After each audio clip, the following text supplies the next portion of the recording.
কাপ্তাইয়ে মাওলানা আবু বক্কর সিদ্দিকের পক্ষে নির্বাচনী গণসংযোগ জোরদার। বিস্তারিত দেখুন কামরুল ইসলামের প্রতিবেদনে।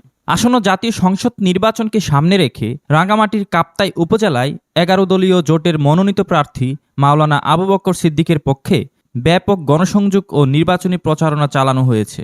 বৃহস্পতিবার 29 জানুয়ারি সকাল 10টা থেকে কাপ্তাই উপজেলার নতুন বাজার শিল্প এলাকা, সমিল এলাকা, মুরগির ঠিলা ও জেটিঘাট সহ বিভিন্ন গুরুত্বপূর্ণ স্থানে এই গণসংযোগ অনুষ্ঠিত হয়।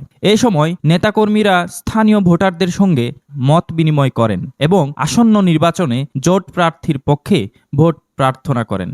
গণসংযোগ কর্মসূচিতে উপস্থিত ছিলেন রাঙ্গামাটি জেলা শ্রমিক কল্যাণ সভাপতি আব্দুস সালাম, বাংলাদেশ খেলাফত মজলিস রাঙ্গামাটি জেলা সহসাধারণ সম্পাদক মাওলানা মুবিন, বাইতুল মাল সম্পাদক মোহাম্মদ ওমর ফারুক, সদর থানা সভাপতি অ্যাডভোকেট জিল্লুর রহমান, কাপ্তাই উপজেলা জামায়াতে ইসলামীর আমির হারুনুর রশিদ, ছাত্র মজলিসের কেন্দ্রীয় প্রতিনিধি পরিষদ সদস্য হারুন ইবনে আব্দুল খালেক এবং বাংলাদেশ ইসলামী ছাত্র শিবির রাঙ্গামাটি জেলা সেক্রেটারি ইরফানুল হক সহ বিভিন্ন অঙ্গ সংগঠনের নেতাকর্মীরা। নেতৃবৃন্দ বলেন, জনগণের অধিকার প্রতিষ্ঠা ও ন্যায়ভিত্তিক সমাজ গঠনের লক্ষ্যে 11 দলীয় জোট ঐক্যবদ্ধভাবে মাঠে কাজ করছে।